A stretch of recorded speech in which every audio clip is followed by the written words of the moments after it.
Dobrý deň, dámy a páni. Moje meno, ako už bolo povedané, je Tomáš Šárocký a pracujem pre spoločnosť dneska už Flowmon Networks a v minulosti spoločnosť Inveatech. Ruku hore, komu niečo hovorí spoločnosť Inveatech? OK, super, ďakujem. Aspoň mám takú predstavu, že s kým sa vlastne rozprávam, kto je moje publikum. A ja by som tú svoju prednášku, alebo tú svoju prezentáciu poňal trošku z iného súdka. Keďže väčšina z vás zdvihla ruky, tak predpokladám, že možno aspoň z časti ste oboznámení s tou technológiou, čo vlastne robíme, ako robíme. Ja to ešte tak zbežne predstavím, ale skôr by som sa chcel venovať, alebo chcel by som sa orientovať na to, ako sme sa vlastne z univerzitného prostredia, ako univerzitný spin-off, dostali na medzinárodnú pôdu, na pôdu medzinárodného obchodu a veľkých enterprise firiem. Ako som už začal, tak to začalo vlastne na univerzite. Začalo to projektami. Prvý projekt v spolupráci s Cessnetom bol Liberouter, ktorého úlohou bolo vlastne vytvoriť router, ktorý by bol schopný routovať IPv4, IPv6 na základe hardwareové akcelerovaných FPGA sieťových kariet. To sa podarilo, no ale neskôr sme prišli na to, že Cisco samozrejme bolo rýchlejší a lepší v tom vývoji. Takže mali sme ako technológie, mali sme tie karty, ale už preniesť ich do komerčného sveta už nebolo jednoduché, pretože už tam bolo Cisco ako globálny hráč, ktorý proste pokrýva väčšinu toho trhu.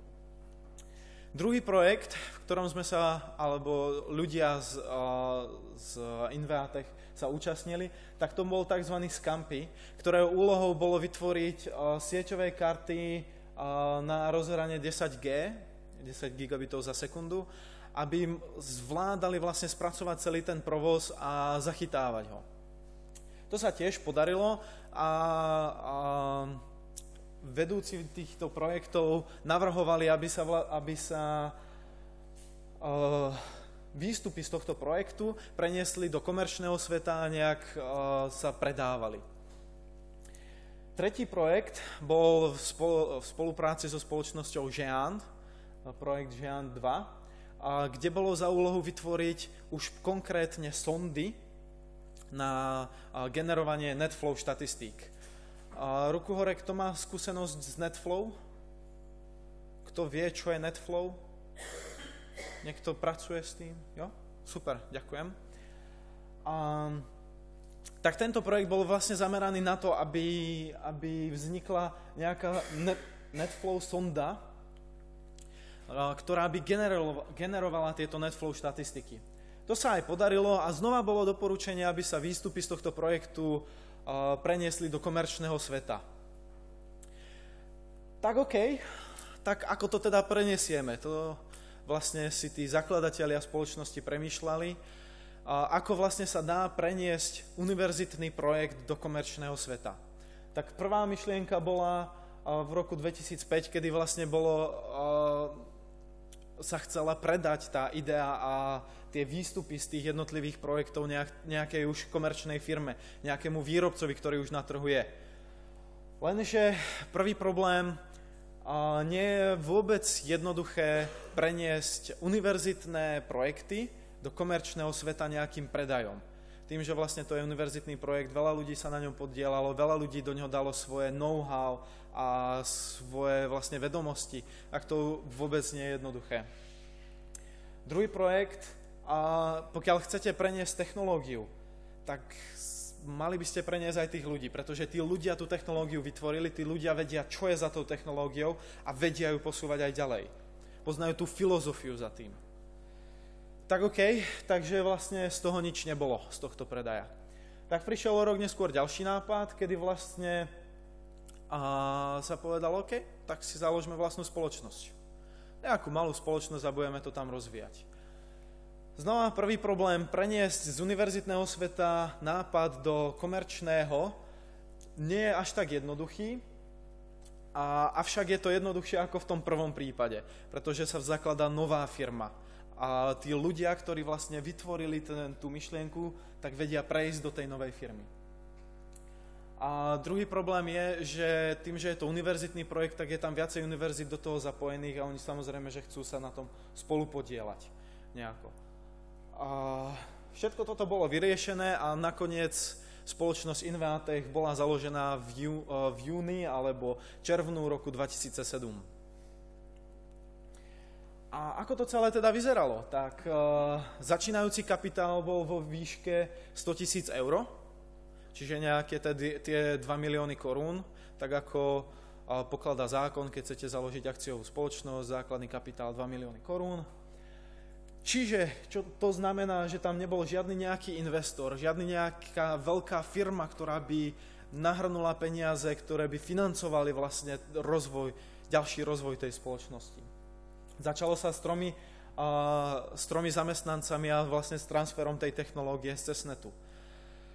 Na prvý pohľad to vyzeralo, že všetko je v poriadku a bude to fungovať, ale nie je to úplne jednoduché.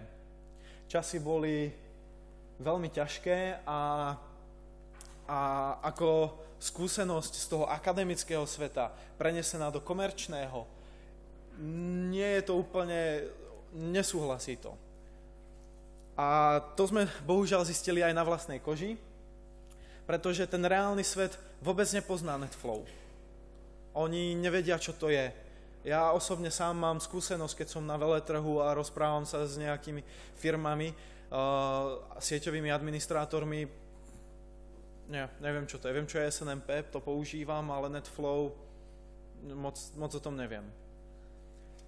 Čo sa v akademickom svete skôr považuje, že ako základ NetFlow, tak na trhu to moc ľudia o tom nevedia.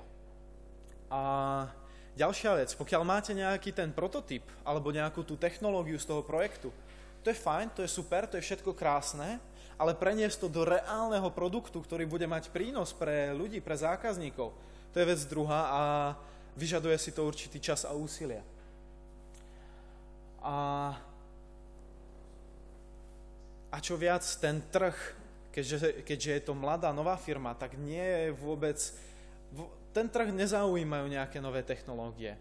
Keďže nie sú za tým žiadna nejaké skúsenosti, žiadne úspešné už prípady, kde to bolo vyskúšané a otestované, tak proste ľudí to nezaujíma. OK, povedzte mi, čo ste dosiahli. Nič, ešte nemáme žiadnu implementáciu. S tým sa trošku ťažko pasuje, keď za niekým takto prídete. A čo viac, tým, že predajný, alebo teda biznis model je predávať cez tzv. Kanál, čiže distribútorov a systémových integrátorov, tak oni vôbec nemali záujem s nami spolupracovať, pretože sme nemali žiadne príbehy za nami neboli, žiadne referencie, nič sme vlastne ešte neurobili, takže prečo by nás mali predávať? A tým sa vlastne dosiahlo to, že tie obchody, ktoré už boli dohodnuté a že by mali prebehnúť, tak buď vôbec neprebehli, alebo boli posunuté na neurčito. No a pokiaľ nemáte žiadne projekty a žiadny biznis, tak sa dosť ťažko z toho platia zamestnanci, kancelárie, elektrika, tlač, nejaký nákup počítačov, tak to už vôbec nie. Čiže 50% z toho základného kapitálu, ktorý vlastne tam bol vložený tými akcionármi, tak behom takmer pol roka bol preč. A tu je to krásne vidno, že proste tam sa už potom nikto nehrá, že ja som CEO, ja som CTO, alebo neviem, aká spoločnosť, proste tam makajú všetci, ako môžu, aby to fungovalo, aby proste bolo kam si postaviť ten notebook. Čiže začiatky boli ťažké. A prvé úspechy práve prichádzali v možnosti, kedy sme začali počúvať do toho trhu a prišli sme na to, že na tom trhu reálne v Čechách, koľko firiem má 10G? 10 gigové linky nainštalované. Není ich až tak veľa. Oveľa viacej ich používa ešte 1G, aj keď možno už rozmýšľajú na prechod na 10G, ale v tom čase ešte bolo veľmi časté aj 100 megabitov. Takže prísť za niekým, kto má sieť postavenú na 100 megabitoch a predávať mu 10 gigovú technológiu, tak to asi nie je moc priechodné. Takže sme boli nútení v podstate zísť nižšie z toho 10G, z tých 10 gigabitov, posunúť sa na 100 megabitov a začať to ponúkať na nižšej úrovni, na to, čo reálne bolo. A čo sme spravili, tak sme začali sme ukazovať tú našu technológiu a to, čo vlastne dokážeme na základe služieb. To znamená, že neprišli sme za tým zákazníkom, že hej, toto kúp si nás, ale prišli sme za ním, viete čo, my vám spravíme analýzu, my vám spravíme službu, na ktorej vlastne uvidíte, čo všetko dokážeme a čo z toho viete získať. Takže tou analýzou siete a analýzou provozu na sieti sme ukázali, že toto všetko dokážeme a už na zákazníci mali väčšiu dôveru, že aha, tak toto môže mať zmysel. A tak prišli sme k tomu, že pokiaľ k nejakému zákazníkovi prídeme a povieme, že máme takýto skvelý produkt, tak ľudia nie sú moc ochotní kupovať produkt, úprimne. Ľudia sú skôr ochotní kupovať riešenie. Oni majú problém a chcú riešenie na ten problém. Tak sme museli prísť na to, že nepredávame vlastne NetFlow sondy, ale predávame kompletné riešenie na monitorovanie provozu na síti. Proste možno si poviete slovíčkarčenie, ale ono to v skutočnosti ako tak je. A prišli sme na to, že pokiaľ chceme byť úspešní, tak musíme byť viditeľní. Musíme sa účastniť workshopov, konferencií, veletrhov, proste byť, vidieť, ukazovať sa, prezentovať, čo všetko dokážeme. A čo to najdôležitejšie nakoniec, počúvať, čo vlastne tí zákazníci chcú, čo potrebujú, čo ten trh chce, čo potrebuje. No a výsledok, zrazu sme mali už zákazníkov, oficiálne referencie, mali sme prvých distribútorov, prvých partnerov, ktorí nás rozpredávali. A po roku a pol sme sa vyhrabali vlastne z čiernych čísiel. Čiže v podstate začali sme tak jednoducho povedané vzdelávať ten market, doslova ten trh vzdelávať o tom, čo je NetFlow. Tak ako na školách vzdelávajú profesori študentov, tak presne to isté my sme robili len v reálnom svete vonku, na konferenciách, na veletrhoch, na workshopoch, aby vlastne tí ľudia vedeli, čo to je NetFlow, čo to je behaviorálna analýza, čo robíme, ako im to vie pomôcť. A tým pádom sa zákazníci začali zaujímať o tú technológiu a prišli prvé zákazky. So zákazkami samozrejme, že prídu aj partneri, ktorí vás chcú rozpredávať, lebo v tom vidia peniaze. Logicky. A tým pádom sa nám podarilo dostať sa na spoločnosť, ktorá momentálne 7 rokov za sebou už vykazuje zisk a profit. Momentálne máme asi 50 zamestnancov, čiže z 3 sme vyrástli na 50, na viac ako 10 násobok za 7 rokov. No a ďalším krokom je ísť globálne, ísť do sveta. A už sa nám to z časti darí, pretože keď sa pozrieme na mapu, tak začali sme v Českej republike a už sme v podstate, povedzme, v celej Európe. A máme nejaké aktivity aj v Amerike a Kanade, takisto Japonsko, veľmi silný náš trh, a Turecko, Saudská Arábia, Austrália, a dokonca India a teraz riešim osobne jeden projekt aj vo Vietname, kde sa bude naša technológia nasadzovať. A Mexiko, Rusko, tiež aktívne krajiny. To sú nejaké naše referencie, čiže môžem povedať ako Česká armáda, alebo Egon na Slovensku, alebo Masaryková univerzita, alebo čo ešte môžem spomenúť? Český statistický úřad, Tomajerová nemocnica v Prahe a mnohé ďalšie z rôznych odvetví, úplne zo všetkých odvetví. Čo tým chcem ukázať, nie úplne sa vychváliť, ja len tým chcem ukázať, že pred 8 rokmi sme začínali ako univerzitný projekt, ktorý bol prenesený do komerčného sveta a začínal s 3 zamestnancami. a zrazu nás je 50 a máme takéto referencie, čo si myslím, že je viac ako obdivuhodné. A podarilo sa nám, alebo teda tu je také zhrnutie toho, čo vlastne robíme, čo vlastne poskytujeme. Čiže na základe NetFlow štatistík monitorujeme tú sieť. Náš hlavný produkt sa volá Flowmon, ako ste si možno už všimli. A na základe tých NetFlow štatistík sme vyvinuli behaviorálnu analýzu, čo je modul, ktorý vlastne analýzuje všetky tie toky zozbierané a dáva prehľad o tom, čo sa na tej sieti deje z pohľadu bezpečnosti, z pohľadu anomálií, nejakého podozrivého chovania. A ďalšie naše vertikála produktov sú, ako už spomínané z toho projektu, hardwareovo akcelerované FPGA sieťové karty.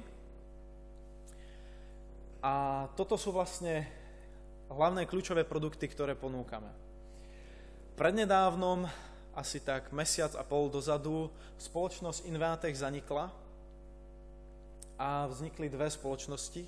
Flowmon Networks, táto spoločnosť Flowmon Networks, z ktorej pochádzam ja, z ktorej pochádza kolega, tak sa zaoberá práve tým flow monitoringom, zbieraním štatistík, behaviorálnou analýzou.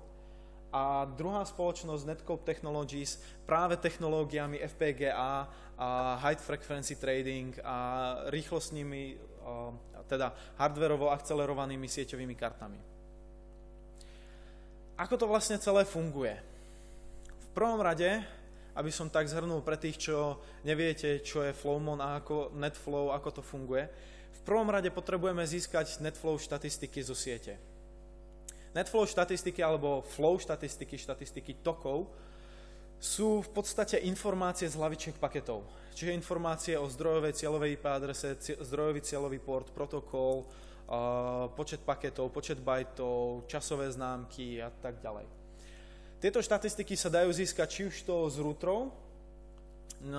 Cisco má schopnosť exportovať tieto štatistiky, prípadne firewally niektoré, Cisco ASA tiež, alebo vieme nasadiť aj naše sondy, ktoré práve máme z toho projektu a pomocou týchto sond generovať tieto NetFlow štatistiky. Keď sa pozrieme ďalej, tak všetky tieto informácie z celej siete sú pozbierané do jedného základného miesta, do tzv. Kolektoru. No a na tomto kolektore sú potom rôzne vizualizácie, štatistiky, môžete sa pozrieť na ne, analyzovať, filtrovať. Na tom kolektore priamo bežia tie kalkulácie na behaviorálnu analýzu, na hľadanie podozrivého provozu. Čiže veľmi jednoduchá trojstupňová štruktúra a môže to byť či už v hardvéri alebo vo virtuáli. Je to jasné? Jednoduché? To len tak ako na zhrnutie. Ako sa to celé vyvíjalo v čase, tak ako som už povedal, tak začali sme s tým flow monitoringom a tou behaviorálnou analýzou. No a tomuto sme sa venovali, toto bol náš core business až do roku 2013, kedy sme do nášho portfólia ešte pridali zachytávanie celých paketov. A možno si poviete, OK, TCP dump to spraví. Lenže skúste prísť s notebookom a spraviť TCP dump na 10 GB na optice. To nie je moc pohodlné a navyše, pokiaľ ešte máte cestovať cez celú republiku, lebo tam, kde chcete spraviť záchyt, tak to je akurát na druhej strane republiky, tak tiež je lepšie mať na to nejaký nástroj, ktorý to spraví. A ako ďalší, tak sme vyvinuli vlastne sledovanie výkonu na sieti a na aplikácii. To znamená, ako dlho to trvá tej aplikácii, než odpovie tomu požiadavku. Ako dlho trvá sieti, než prenesie ten požiadavok tej aplikácii. Tieto štatistiky sú od roku 2014 tiež sledujeme. No a tento rok sme k tomu dovyvinuli ešte ďalší modul, a to na ochranu pred DDoS útokom. To znamená, že na základe týchto NetFlow štatistík my sme schopní zdetekovať, či sa jedná o volumetrický DDoS útok a na základe toho potom prerautovať celý ten provoz do nejakého scrubbing centra, ktorý ho vyčistí od toho DDoS útoku. Keď sa pozrieme ďalej, tak tu je také hlavný prehľad toho, ako to vlastne vyzerá. SNMP monitoring, tento už bol dneska spomínaný. To je základ, čo vlastne musí mať skoro každá firma, by som povedal, pretože dáva informácie o jednotlivých tých zariadeniach na siete, dáva informácie o tom, ako ten switch alebo router vyzerá, ako firewall, ako jednotlivé servere, koľko majú CPUčko, akú majú teplotu. Základné informácie o tých strojoch. No a ďalší krok je práve ten flow monitoring, ktorý dáva informácie, kto, kam, kedy, ako dlho a koľko dát preniesol. No a nad tým je potom už len paketová analýza, ktorá sa díva priamo do toho paketu, lenže vyžaduje si veľa času, je pomerne náročná, potrebujete veľké diskové kapacity a tak ďalej. No a všetko to vlastne spolu s tou behaviorálnou analýzou dokáže fungovať v rámci SIEM systému, čiže tak, ako tu dneska bol prezentovaná ELISA, tak presne tak Flowmon dokáže vlastne importovať informácie o zachytených udalostiach do SIEM systému, čiže aj do ELISy pomocou syslogu, nie je žiadny problém. Čo sme sa vlastne počas tejto cesty naučili? Prišli sme na to, že naozaj tá akademická sféra a ten reálny trh tak je niečo úplne iné. A prišli sme na to, že nie je vôbec jednoduché preniesť z akademického sveta nejakú technológiu do reálneho sveta. Je to možné, ale nie je to úplne jednoduché. A čo viac, možno na akademickom svete by si ľudia pomysleli, že tí sieťoví administrátori v tých firmách tak úplne bažia po nových technológiách a sú zvedaví, čo nové sa deje vo svete. Avšak opak bol pravdou, čo skôr ich zaujíma, ako rýchlo a ľahko prísť k peniazom. Ich nezaujíma, že je nejaká nová technológia. Dá mi to nejaké prachy? Rýchlo a ľahko? Áno? OK, beriem. Nie? Tak nepotrebujem. Je to kruté, ale je to tak. A možno ďalší taký mýtus by mohol byť, že je potrebné na založenie firmy mať nejakého investora, ktorý vlastne zozadu to bude všetko pokrývať a tak ako strážiť. A práve my sme dôkazom toho, že to nie je úplne potrebné, pretože sme to zvládli bez akejkoľvek podpory nejakého investora. A možno ďalší mýtus je, že je tam obrovská medzera medzi tým akademickým svetom a tým trhom. A tento mýtus je pravdivý a je ešte väčší, než si myslíte. A možno keď sa pozrieme ďalšie na také nedorozumenia alebo na ďalšie veci, čo sme sa naučili, tak je rozdiel mať nejakú technológiu. Je rozdiel mať prototyp, produkt a úspešný produkt. To sú všetko úplne rozdielne veci, ktoré proste si vyžadujú čas a nejaký posun, nejaký ten vývoj. A takisto ten trh nepozná najnovšie technológie. Najnovšie technológie práve vznikajú na tých univerzitách, lebo tam sú práve tie vývojové centrá, tie research and development centra.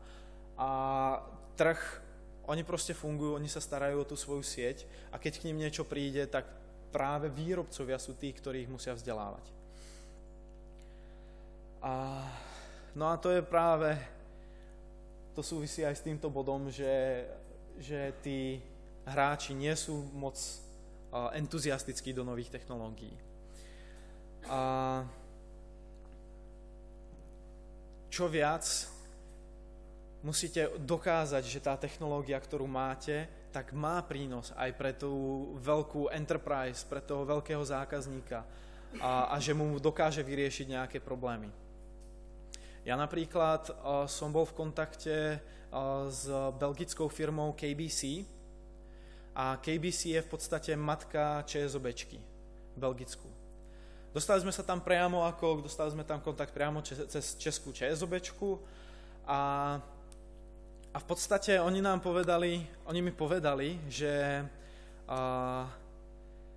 viete čo, nám sa páči, že ste takí malí, že nie ste takí obrovskí ako Cisco, ale máte ešte veľa sa čo učiť, ako vlastne pracovať na tom medzinárodnom svete tých enterprise class firiem. Že proste ešte tie vyjednávacie schopnosti a tá podpora ešte nie je na takej úrovni, aká by mala byť. Ten projekt nakoniec dopadol, našťastie pre nás, ale ešte sa máme stále čo učiť. A to znamená, že tým, že máte najlepšiu technológiu na svete, tak to nie je úplne výhra najlepšia. A že máte najlepší produkt, tak keď nepotrebujete k tomu marketing, to tiež nie je úplne pravda. Pretože ľudia potom o vás nevedia. A marketing je práve nástroj, aby sa ľudia o tom dozvedeli. Čiže dobrý produkt je super, nám to veľmi pomáha, že veľmi nám to otvára dvere, pretože tí ľudia si to vyskúšajú a zistia, že wow, toto je úplne pecka. Ale musíme to nejako k tým ľuďom priniesť, aby si to mohli vyskúšať. A práve na to je ten marketing. A keď sme ešte tak začínali, tak sa nás ľudia pýtali, že či máme nejakú konkurenciu. Samozrejme, že nie, sme tvrdili, lenže sme nepoznali ešte celý ten trh. Takže taká nebezpečná veta, nie, my nemáme konkurenciu. Len nepoznáte ten trh. A ďalšia nebezpečná veta, stanovme si náš biznis model neskôr, to má ešte čas. Áno, a potom ako budete predávať. Čiže je veľmi dôležité, ako vlastne zarábať tie peniaze čo najskôr. A prípadne, že jasné, stanovíme si náš cieľový trh, našich cieľových zákazníkov neskôr. OK, lenže vy potrebujete vedieť, kam idete, s akým zákazníkom sa chcete rozprávať, komu chcete čo predať. No a s tým je dôležité získať prvých zákazníkov čo najskôr, pretože tí vám potom ukážu, že ten business plán, ktorý ste si stanovili, tak je naozaj taký, aký má byť. No a asi najdôležitejšie, netreba čakať, než ten finálny produkt bude najlepší. Ja som bol na stretnutí v tom KBC, v tom Belgicku, po implementácii a tak sme sa rozprávali s tým pánom a on hovoril, viete čo, ja som už spokojný. Ja som našiel u vás bug a som spokojný. Takže to bol môj cieľ, nájsť chybu jednu, našiel ju, nareportoval ju, development to opravil samozrejme, ale on je spokojný. A my sme ako prišli za ním a predali sme mu nie úplne dokonalý produkt. A nevadí. A jeho to bavilo nájsť tam proste nejakú chybu. Takže super. Čiže netreba vôbec čakať na to, aby ten produkt bol úplne dokonalý, úplne najlepší na svete. Proste treba ísť a vyskúšať to a učiť sa odpovedí z toho trhu. No a nejaké tipy na záver, ja to len tak v rýchlosti tu naklikám. Čo je dôležité, a by som to tak rád podtrhol, takže treba investovať peniaze aj do marketingu, ale zase rozumne, samozrejme, pretože táto veta úplne je krásna. Pekná vizitka vám nezíska žiadny obchod, ale špatná vizitka vám obchod môže stratiť. Takže treba tak ako s rozumom do toho ísť a predsa len budovať nejaký ten marketing, nejakú tú značku, nejaký ten brand. Čo je dôležité, tak treba vytvoriť tím motivovaných ľudí, ktorí chcú pracovať práve na tomto, pretože toto je to, čo by chceli robiť.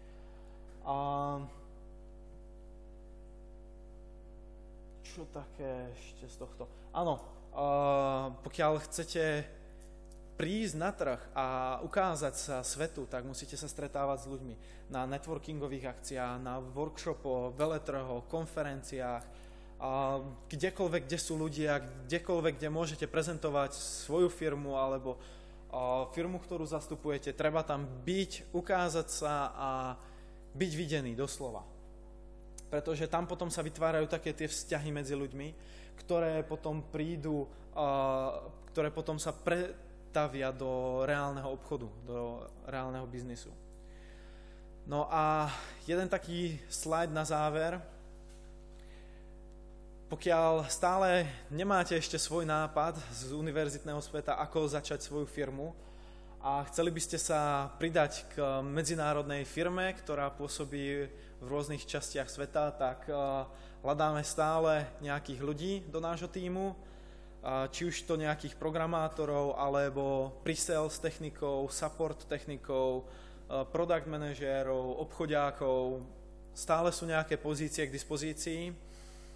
No a nabízíme práve možno také otrepané frázy, ale rast s mladou a dynamickou českou spoločnosťou.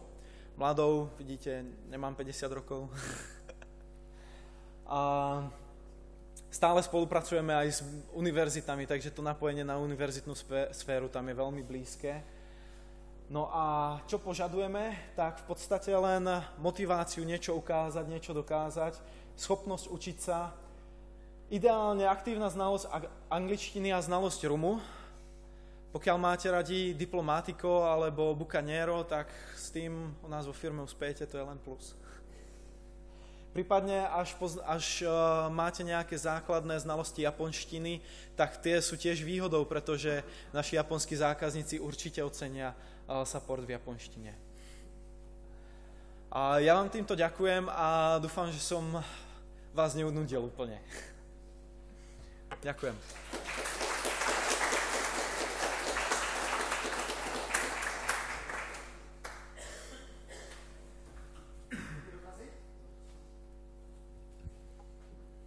No, myslím, že... Jo. Ano. Já jsem kdysi slyšel, nebo ptal jsem se na začátku, zdali Flowmon známe, jsem někde zažil nějakou prezentaci vašeho produktu a pamatuju si, že bylo zmíněno, že když si ten váš produkt chtěl někdo vyzkoušet, tak tehdy byla nějaká možnost nějakého jako řešení, který si člověk někde otestuje, nevím, jestli to byla virtuální appliance, nebo chci se zeptat, jestli něco takového existuje, nebo jenom jestli to řešení je prostě jako hardwareová appliance, nebo jestli se to dá testovat nějakým jiným způsobem. Třeba jenom, že chci z jednoho routeru prostě odzkoušet a vidět nějaké výsledky, jakým způsobem to funguje. Jasné, je to možné. Máme či už variantu pozrieť sa na to online demo, online na internete je demo, ktoré sa dá preklikať, alebo priamo z netu si stiahnuť virtuálnu appliance, presne tak, ako hovoríte, už priamo s licenciou na nejakých 30 dní, ktorú si viete do VMwareu nainštalovať, vyskúšať si to, napojiť si to na Spamport a zbierať tie štatistiky, analyzovať ich, filtrovať a tak. Prípadne viem si predstaviť situáciu, kedy niekto nemá k dispozícii nejaký VMware alebo nemá priestor na tom virtuálnom prostredí tam niečo ďalšie nainštalovať, tak aj keď je to hardware, tak vieme poskytnúť na nejaké 2 týždne zápujčku, kde vlastne si to otestujete a vyskúšate. To je taky možnosť. Ďakujem. Já teda ještě jednou děkuji za skvělou prezentaci, protože si myslím, že toto je opravdu alfa a omega, prostě přesně tam zazněly ty problémy, které jsou mezi tím akademickým světem a tím business světem a byl bych rád, kdyby tuhle přednášku slyšelo opravdu co nejvíc lidí prostě v akademické sféře, protože firmu Inveatech znám dlouho, prostě víceméně od těch začátků, kdy tady Jirka přijel a něco tady vykládal, takže opravdu klobouk dolů před tím, co jste dokázali a tyhle ty přesně, ta sada znalostí, kterou vy předáváte, to znamená o tom, jak se dělá biznis, o tom, že ten biznis je úplně něco jiného než akademická sféra, o tom, že prostě s těma představama, s kterýma člověk přijde z toho akademického světa, že prostě mám něco a teď to všichni budou chtít a najednou on to nikdo nechce, protože všichni chcou něco jiného. To jsou přesně ty věci, které je velmi dobře, že to ti studenti slyší a že to prostě, protože měli by se zbližovat, ty dva světy by se měly co nejvíc zbližovat, akademický a komerční svět, aby to začalo všechno fungovat a aby mohlo být více těch spin-offů, tak si myslím, že tohle je naprostý základ. A vy jste ten příklad toho, že se to podařilo a děkuji ještě jednou. Děkuji.